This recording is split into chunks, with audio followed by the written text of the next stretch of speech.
旅行の醍醐味といえば、地元の料理や工芸品、衣装、音楽、その場所ならではの文化に触れること。私の住むフィリピンにもこの土地だからこそ育まれてきた様々な文化があります。こんにちは、ダイヤル11のちえです。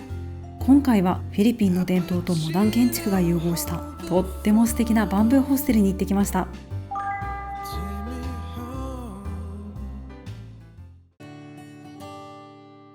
ネグロスオリエンタルの州都ドゥマゲテから海沿いを約1時間ひたすら北に進んでいきます。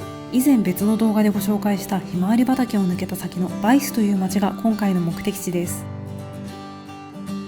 港町バイスは野生のイルカの群れに出会えるドルフィンウォッチングや幻想的なサンドバーでのマリンアクティビティが人気の町。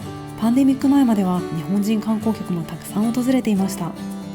またネグロス島の伝統産業である砂糖生産の拠点でもあり、広大なサトウキビ畑や製糖工場も立地しています。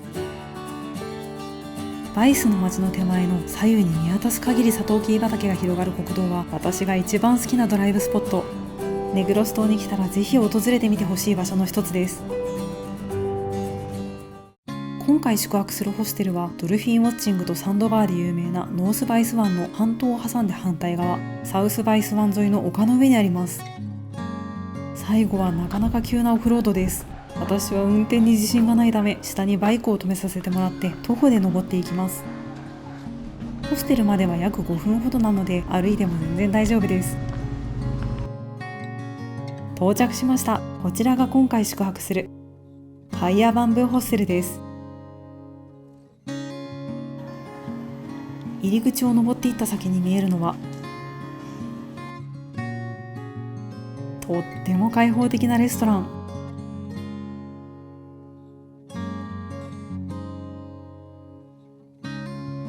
天井も柱も階段も建物全体が竹だらけ。バンブーホステルという名前からわかる通り、こちらはフィリピンの伝統的な竹建築をテーマにした施設なんです。一方、竹という古くからの建材を使いつつも中はモダンでとってもおしゃれ。すごく洗練された空間でまるでアートミュージアムのような雰囲気です。それでは早速今回宿泊するお部屋に案内してもらいます。ホステルでありながらなんと離れの貸し切りスタイル、贅沢ですね。中は一体どんな感じなんでしょうか。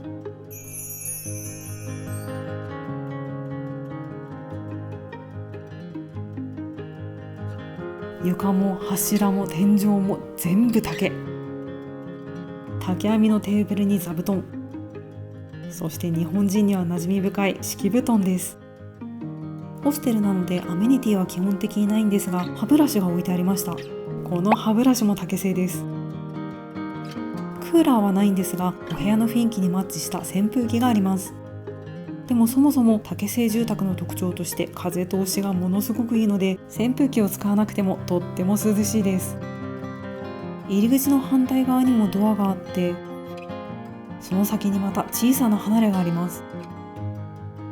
こちらがシャワー、トイレ、洗面スペースです。改めて建物を外から見てみると、ニッパヤシのかやぶき屋根に高床式構造、まさにフィリピンの伝統的な建築手法ですね。それでいて先ほどのレストランと同様、モダンでスタイリッシュなデザイン。入り口から外に目を向けるとバイスの穏やかな田園風景が広がっています。フィリピンの文化と風土を感じながらくつろげる本当に居心地のいい空間です。続いてレストランでの夕食をご紹介します。夜のレストランはこんな感じ。最低限の照明で空間がとてもロマンチックに演出されています。今回私がオーダーしたのはマンゴーシェイクとフィリピン料理のパンシットカントン。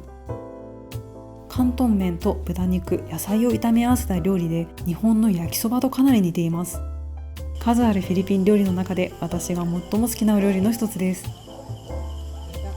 他にもアドボ、イナサル、シシグなど家庭的なフィリピン料理をお手頃な価格で提供しています。こちらは宿泊客でなくても利用できるので、お食事をしに来るのもおすすめです。実は今回スタッフさんに勧められて夕食後にボンファイヤーをやってもらいました。ボンファイヤーのお値段は150ペソ、約340円。こちらのビスケット、マシュマロ、チョコレートソースのスナックがついてきます。たった一人のボンファイヤー、寂しいかなと思ったんですが、これが意外と面白かったんです。思えば野外でこうやってじっくり火を見つめるのは、もしかしたら中学校の集団宿泊以来だったかもしれません。火の動きが予測不可能で、メラメラと燃え上がっていく様がとても幻想的で、鮮やかなオレンジ色の光とパチパチと空気が弾ける音、なんだかどんどん意識が吸い込まれていって、いつまでも眺めていたい不思議な気持ちになりました。昔の人たちはこうやって毎晩火を囲んでいたんだろうなぁなんて思ったり、なんだかソロキャンプにハマる人の気持ちが少しだけ分かった気がします。思いがけず贅沢な時間を過ごさせてもらいました。お部屋に戻ると、こちらも竹を巧みに使った照明がとってもムーディーです。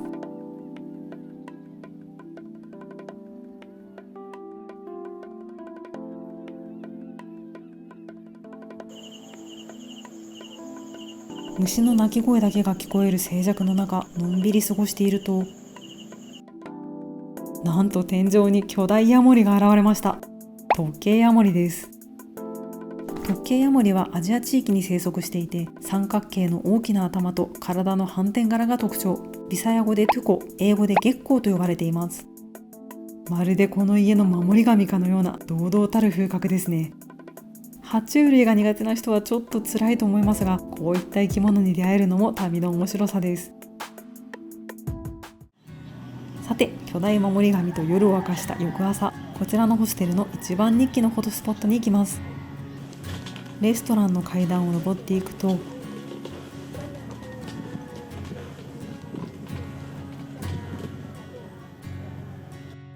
開放感抜群のバルコニー席です。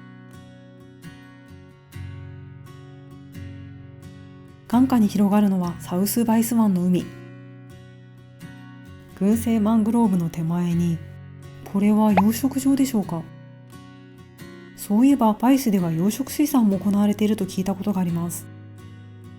フィリピンらしい海の景色を眺めながらのんびり過ごせる特等席ですね。ちなみにレストランでは朝食もいただけます。こちらはコーヒー50ペソとパンデサル145ペソ。スペイン語で塩パンという意味で、フィリピンで最も親しまれているパンの一つです。こちらのパンデサルはほんのり甘いパンの上にエンドウ豆が乗っていて、クリームチーズのソースと枝豆焼きが添えられています。朝にぴったりのメニューですね。それでは皆さん、こちらのバンブーホステル、2人で泊まれる離れの1泊料金はおいくらだと思いますか？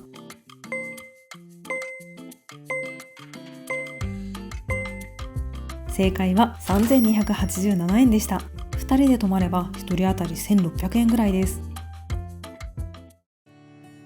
最後にちょっとだけ足を伸ばしてホステルのすぐ近く、この辺りの港に寄っていました。レストランのバルコニーから見下ろした景色を今度は地上から見てみます。この辺りの海は海洋資源を守るためのプロテクトエリアに指定されているようです。おそらく地元の人たちの漁港じゃないかと思うんですが、船があまり止まっていないですね。人もほとんどおらず、海の景色をのんびり楽しめる素敵な場所です。ふと横を見ると、いくつかの水上住宅が見えます。こういった浅瀬の上の高床式の建築もフィリピンの伝統的なスタイルの一つです。今回は建築、お料理、風景、そして生き物までフィリピンらしさをとことん楽しむ素敵な休日になりました。